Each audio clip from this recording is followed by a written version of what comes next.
Hi, boys and girls. Although we can't be together, we're still going to learn online. So today, I thought that we would read a book that we've read before. Remember that we're talking about buildings, and one of the first books that we read about buildings was the one with the little girl who wore the red hood. Do you remember? You're right. Little Red Riding Hood. All right, so let's get started. Once upon a time, there was a little girl who lived with her mother and brother in a small little house. Do you remember what that little house is called? You're right, a cottage. She lived at the edge of the forest. Her favorite piece of clothing was a red cape with a very silky hood, and she wore it so often that soon everyone called her Little Red Riding Hood. One day, Little Red Riding Hood was bored and was looking for something to do. Her mother said, "Well, you could sweep the floors." She was busy painting the fence. "No," said Little Red Riding Hood, "I don't think that's what I want to do." You could help clean the yard," said her brother, who was busy chopping wood. "No," said Little Red Riding Hood, "I know that's not what I want to do."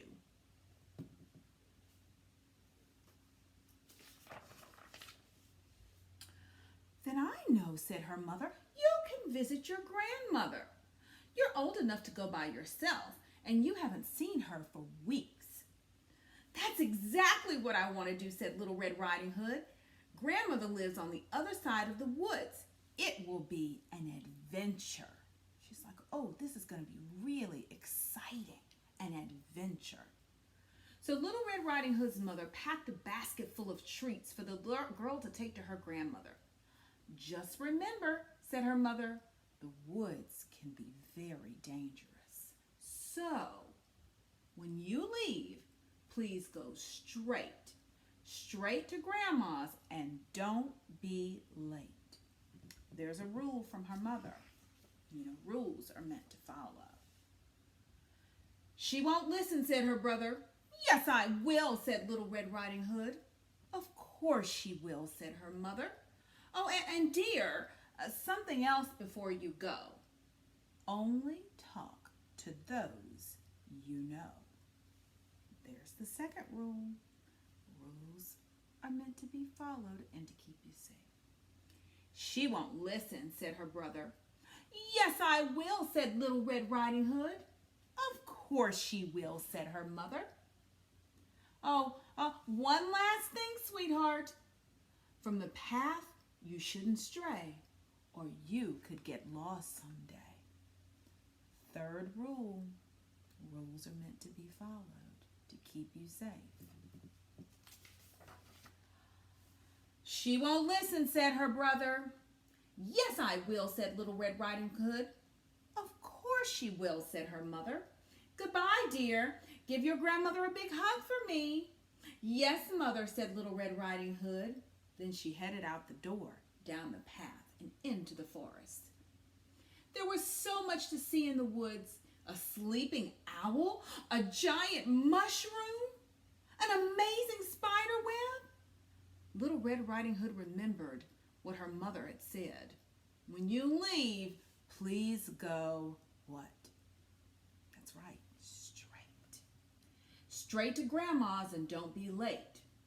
But, thought Red Riding Hood, Mother surely would want me to enjoy the forest. So she stopped and looked around. I don't know if that was a good choice. What do you think? Just then, a dark shape stepped out from behind one of the trees. It was the wolf. Oh boy. And he was smiling, a very charming smile. "Why, hello, little dear," said the wolf. "Isn't this a lovely day?" Little Red Riding Hood remembered what her mother had said. "Something else before you go. Only talk to those you know." Does she know this wolf? No, he's a stranger. We don't talk to strangers. But thought Little Red Riding Hood, oh, he seems like such a friendly wolf. Mother surely wouldn't want me to be rude. Hello, Mr. Wolf, said Little Red Riding Hood. Yes, it's a lovely day, and you seem to be such a delicious, delightful child. The wolf's smile grew even bigger and bigger. Oh, what might your name be? Well, everyone calls me Little Red Riding Hood. Oh, that's a splendid name, said the wolf. And where might you be headed, said Little Red Riding Hood. May I call you that? You may, said Little Red Riding Hood. I'm bringing my grandmother a basket of treats, and she lives on the other side of the forest. Uh-oh. She told him where she was going. How kind of you, said the wolf. In fact, wouldn't your grandmother like a lovely bouquet of wildflowers as well? There's some just over there, behind that hill, down by the edge of the river. Red Riding Hood remembered again. From the path you should not stray, or you could be lost someday. But thought Little Red Riding Hood, Mother surely would want me to bring grandmother some beautiful flowers. That's a wonderful idea, Mr. Wolf. I'll pick some right away. And she scampered off into the woods. Goodbye, Little Red Riding Hood, the wolf called at her. I'm sure that we will meet again very soon. And then he whispered, by which I mean lunch. The moment Red Riding Hood disappeared, the wolf dashed down the path towards the grandmother's cottage, and he tapped lightly on the door. Grandmother, he said in his best little girl's voice, it's me, Little Red Riding Hood. Oh, Little Red Riding Hood, really? How wonderful. Grandmother flung open the door. Wait, she said, you're not Little Red Riding Hood. Sadly, no, said the wolf, by which I mean goodbye. And snip, snip, he swallowed the grandmother in one big gulp. And now, said the wolf, patting his stomach, I'm going to wait for dessert.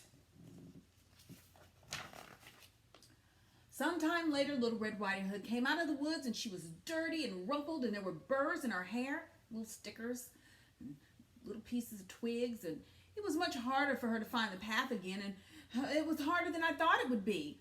She was surprised to find her grandmother's door open, and she stepped inside, and she said, Grandmother, are you home? Yes, dear, said a scratchy voice coming from the bedroom. But I'm in bed, and I'm afraid I have a very nasty cold.